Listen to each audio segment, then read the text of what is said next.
Circleville, Ohio, a small city nestled along the Scioto River, surrounded by farmland, woodland, and rolling hills. It's located just 25 miles south of the state capital of Columbus. Each October, Circleville transforms for the annual Pumpkin Show. This is a festival dating back to 1903 that draws thousands of visitors. The event celebrates all things pumpkin and showcases the rich sense of the community that defines this small Midwestern town. Now, in the mid-1980s, it had a population of around 12,500 people. Its community was very tight-knit. Everyone seemed to know everyone else. But in 1976, a darkness settled over Circleville. For nearly 2 decades, the town was haunted by an unseen menace. Hundreds of anonymous letters began arriving at the homes and workplaces of Circleville residents, filled with shocking accusations and insidious threats.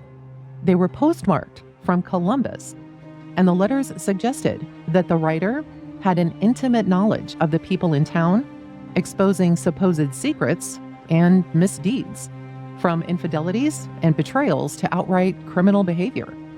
It was as if someone close, perhaps even a neighbor or a friend, was watching every move and judging every action.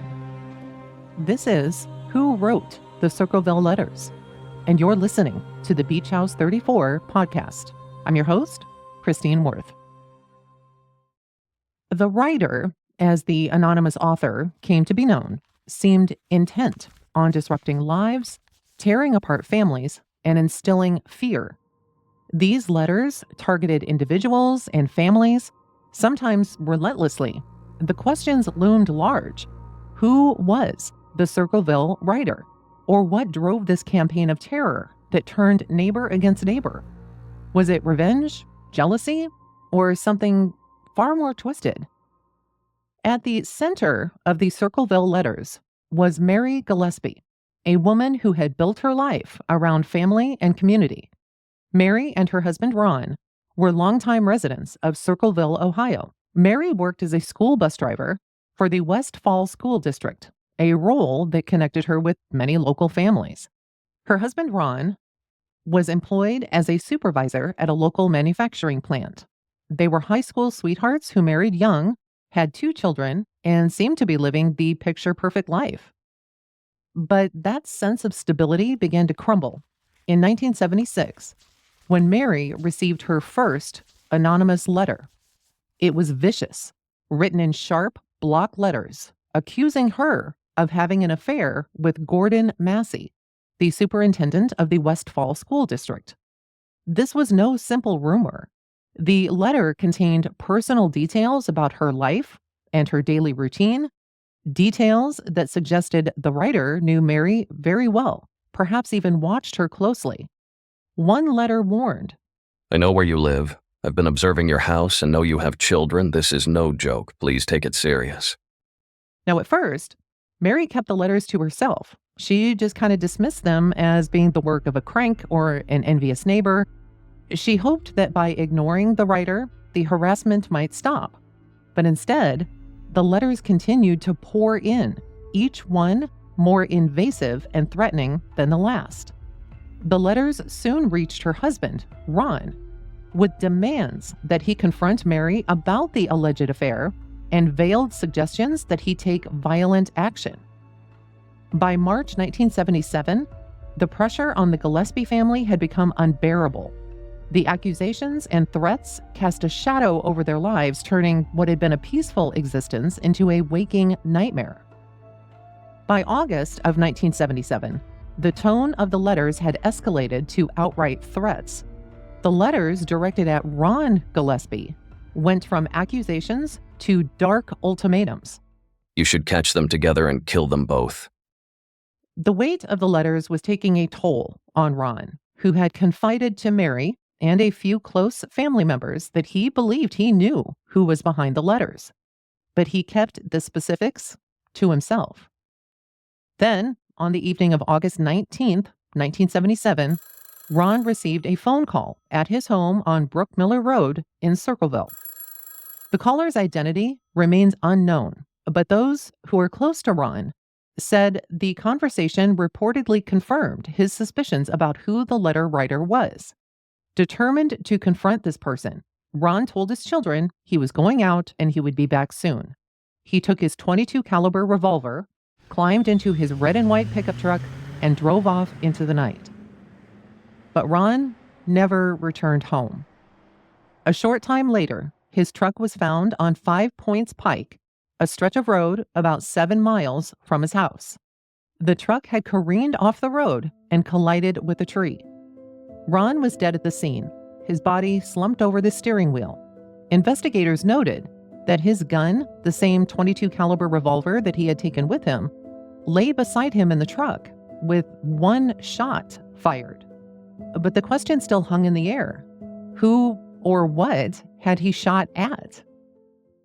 The coroner ruled Ron's death an accident, citing a blood alcohol level twice the legal limit. But his family was stunned. Those who knew Ron insisted that he was not a heavy drinker. For many in Circleville, the ruling didn't add up. Rumors began to spread. Had the letter writer, the same person who'd tormented his family, orchestrated his death? Had Ron been forced off the road? Or could it have been that he encountered the letter writer, leading to a deadly struggle? Now, officially, Ron's death remained an accident, but unofficially, it was anything but. In the days that followed, whispers of foul play echoed through Circleville. Was it possible that someone had lured Ron out that night, leading him to a tragic end on that dark stretch at 5 Points Pike? And if so, who was capable of doing that? After Ron's death, many believed the harassment might end. But the letters did not stop. In fact, they multiplied. What had begun as attacks focused on Mary and Ron Gillespie now spread to other townsfolk and even public officials. The writer seemed to thrive on targeting anyone with secrets, leaving the town trapped in a shadow of fear and suspicion. The letters ended up going to local businesses, elected officials, and even anyone in town. Superintendent Gordon Massey, he too was a frequent target, and rumors of his supposed affair with Mary Gillespie were exposed repeatedly in these letters. The writer's words were scathing and filled with personal details. And then, in early 1983, this harassment took a deadly turn. On February 7th, Mary was driving her empty school bus along her usual route when she spotted something unusual at the intersection of Scioto Darby Road and 5 Points Pike. This was a handmade sign with an obscene message about her teenage daughter. Furious, Mary stopped the bus, walked over, and began to pull the sign down. But as she tugged on the sign, she noticed something unsettling. It was attached to a box, and inside that box was a booby trap, a loaded .25 caliber gun, carefully rigged to discharge if the sign was pulled the wrong way. Now, miraculously, the trap malfunctioned, and Mary escaped unharmed.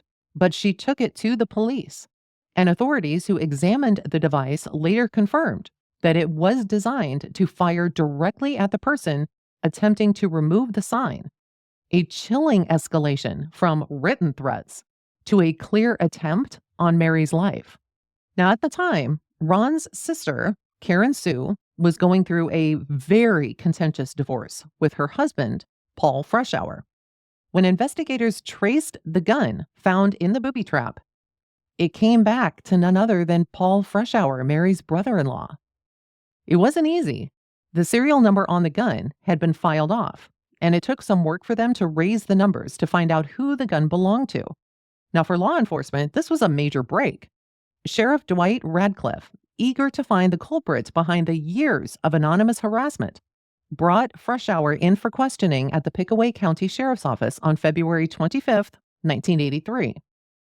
In the sheriff's office, Radcliffe requested that Freshour provide handwriting samples. But the method that was used was highly unconventional. Rather than allowing Freshour to write freely, Radcliffe had him replicate exact phrases from the anonymous letters, forcing him to imitate the distinctive block lettering that characterized the writer's style. Now, this deviation from standard procedure became a point of controversy, as handwriting experts would later criticize the samples as potentially compromised, right? Following these samples, investigators then pointed to several pieces of evidence that seemed to link Freshour to the booby trap and the letters. First, the .25 caliber gun used in the trap was traced back to him, despite these efforts to file off that serial number. Experts testified that Freshour's handwriting bore similarities to that of the anonymous letters that were terrorizing the town, a connection that would weigh heavily against him in court. Now, another detail emerged when it was revealed that Freshour had taken the day off of work on February 7th, the same day that Mary discovered the booby-trapped sign. This absence from work, combined with his strained relationship with Karen Sue in the middle of their bitter divorce, raised further suspicions. But there was one lead that complicated the case, and this was a witness. Earlier the same day that Mary came across this sign, another bus driver had driven through the area first and reported seeing a tall man with sandy brown hair standing near a yellow El Camino at the same intersection where the trap was found. The man was described as looking away from the road as if trying to avoid being identified. Now, this sighting contradicted Freshour's appearance because Paul was shorter and had very dark hair. Now, coincidentally, Karen Sue, Paul's estranged wife, was reportedly dating a man that fit that description and who drove a yellow El Camino. However, this lead was never fully pursued by law enforcement. Now, despite all of these questions, authorities felt that they had enough to make their case against Freshour, and he was arrested on February 25th, 1983, and charged with attempted murder. The case went to trial in October of that year at the Pickaway County Courthouse, with the prosecution relying heavily on circumstantial evidence. The prosecution's case was built around three main points. First, there was the gun. The firearm used in the booby trap had been traced back to Freshour, and while he claimed it had been stolen, no police report or other documentation supported this. Now, second was the handwriting analysis. Despite questions around the validity of the samples, handwriting experts testified that Freshour's writing matched the block-lettered script of the letters, linking him to the years of harassment plaguing the town. Ladies and gentlemen, this is a clear case of obsession and violence. Mr. Freshour went to great lengths to terrorize his family and the entire town. The defense argued that the prosecution's case was based on circumstantial evidence and criticized this flawed handwriting sampling methods that were used by the sheriff. These letters are circumstantial at best. They contain no direct threats to Mary.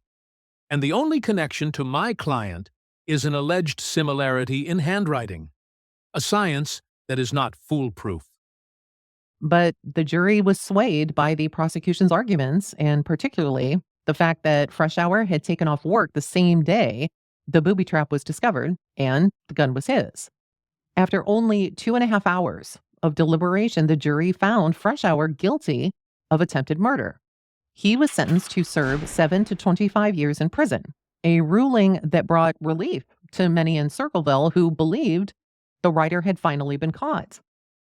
But there was one problem. The letters didn't stop. Throughout Freshour's incarceration, letters continued to arrive at Circleville homes, many of them postmarked from Columbus. This development cast a new shadow of doubt over Freshour's conviction. Was he really the Circleville writer? Or had the real culprit manipulated the evidence, framing Paul for crimes he hadn't committed? Over the years, hundreds more letters arrived, and the letters targeted various residents, including local officials and everyone in town. Some letters even found their way to Paul Freshour himself, delivered right to his prison cell. One of them was chillingly direct. Now when are you going to believe you aren't getting out of there? I told you 2 years ago when we set them up, they stay set up. Haha. This letter, which seemed to taunt Freshour with the idea that he had been framed, only added to the sense of mystery and this paranoia surrounding the case. So many were confused by the persistence of the letters, and so prison officials took drastic measures. Freshour was placed in solitary confinement multiple times, and each time he was denied access to paper, pens, or any possible means of communication. His incoming and outgoing mail was thoroughly monitored, and all correspondence was examined for any sign that he was continuing his letter-writing campaign. Yet, despite these measures, the letters continued to pour into Circleville with the same block letter handwriting and postmarks from Columbus, a city nearly 90 miles from Lima Correctional Institution where Freshour was being held. Now, this raised even more questions. How could he be sending letters from Columbus while locked in solitary confinement in Lima? The warden of the prison went so far as to write Freshour's soon-to-be ex-wife, expressing doubt that he could be responsible, stating that it was impossible for him to be sending the letters under such strict confinement. Now, despite these statements, members of law enforcement maintained that Freshour was behind the letters, suggesting that he might have enlisted an accomplice on the outside to continue the harassment campaign. But others were really skeptical. If Freshour had truly masterminded these letters, wouldn't he have stopped upon his conviction? Or, as some speculated, was the true letter writer still at large? The mystery surrounding these letters only deepened when they abruptly stopped in 1994, the same year that Freshour was released on parole. The timing was uncanny, and it left the residents of Circleville completely divided. Some felt that the end of the letters upon Freshour's release was proof of his involvement. Others believed that it suggested that whoever was responsible had finally decided to lay low. But why then?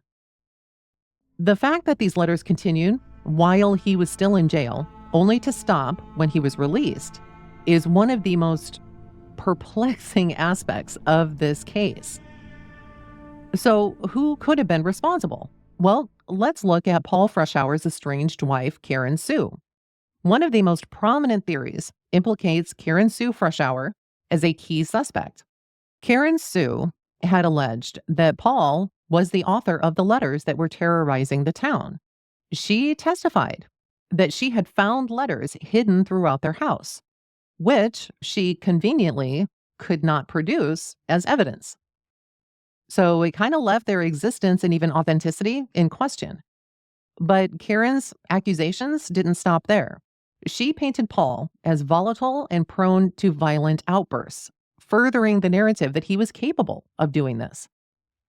Investigative journalist Martin Yant later uncovered a potentially disturbing link between Karen Sue and the booby-trapped sign discovered by Mary Gillespie. Now, the day that the sign was found with the gun inside the booby trap, this other bus driver, remember, had noticed that El Camino and a man with sandy hair who just happened to be similar in description to the man that Karen was dating at the time. But this was never investigated. Could Karen Sue have framed her husband in a calculated move to rid herself of him once and for all? Now, some believe she had a clear motive. By implicating Paul as the letter writer, she stood to gain significant leverage in their bitter divorce proceedings, potentially securing custody of their children and control of the family assets. Her actions and accusations seem to align with a strategy that would benefit her. The handwriting analysis, this was a cornerstone of the case against Paul, with experts who testified that his writing looked similar to the distinctive block letters used in the Circleville letters.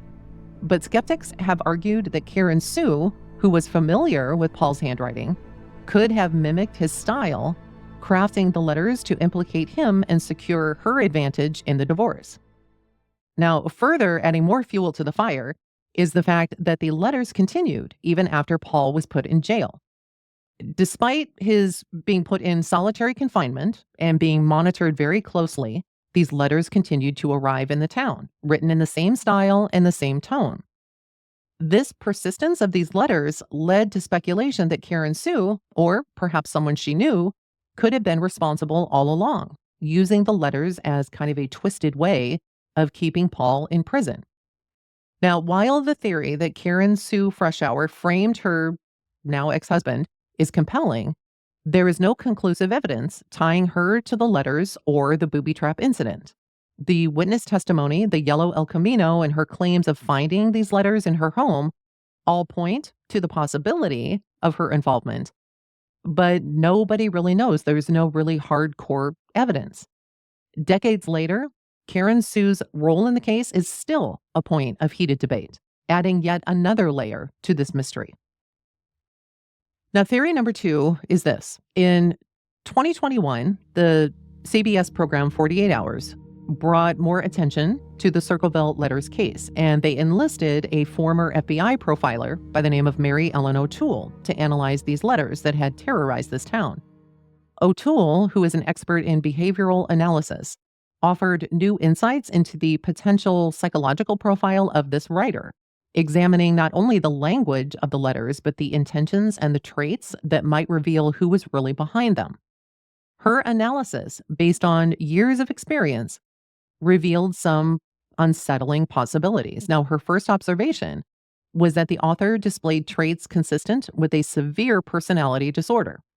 All of the letters had a persistent and taunting language. It was deeply manipulative and suggested that the writer thrived on control, power, and intimidation. And according to O'Toole, these behaviors align with disorders such as narcissistic or antisocial personality disorder, conditions that often present in individuals capable of long-term harassment without any remorse. Her analysis also introduced a perspective that challenged previous thoughts. She said that the letter writer might have been a woman. The tone and the content of the letters often focused on intimate relational issues like infidelities, betrayals, and personal grievances, topics where women might have more knowledge or specific insight. So this angle opened up the possibility that the writer was someone who used their understanding of relationships as a weapon, qualities that could hint at a female author. The letters, though, too, were very simple, and they had an incredible amount of grammatical errors and straightforward language. And this suggested that the writer was not highly educated, which also points away from someone like Paul Freshour, who was educated and had a professional background. O'Toole suggested that the true writer could have been someone entirely different, perhaps even someone who blended into the community and they were overlooked due to assumptions about who this writer actually was. Another thought is that the letters weren't the work of just one person, but a group of people acting together. And this theory kind of points to the intimate and specific details that were included in the letters, suggesting that the writer or writers had an extensive network of knowledge about the community. Some believe that a small group of individuals could have collaborated to craft the letters, sharing information about their neighbors to maximize the impact of their threats. And others argue that the media attention surrounding the case might have created copycats. Once the letters gained notoriety, individuals that were not affiliated with the original writer could have started sending similar message to settle personal vendettas. This would explain why the tone and focus of the letters at times shifted, targeting different individuals in different ways.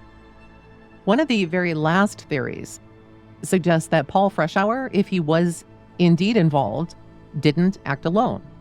The letters continued on while he was in jail, and because of this, it led many to speculate that Freshour may have orchestrated the campaign with the help of an accomplice. This individual could have carried on the writer's work while Paul was behind bars, mailing letters from Columbus to give the illusion that the harassment just couldn't have come from him.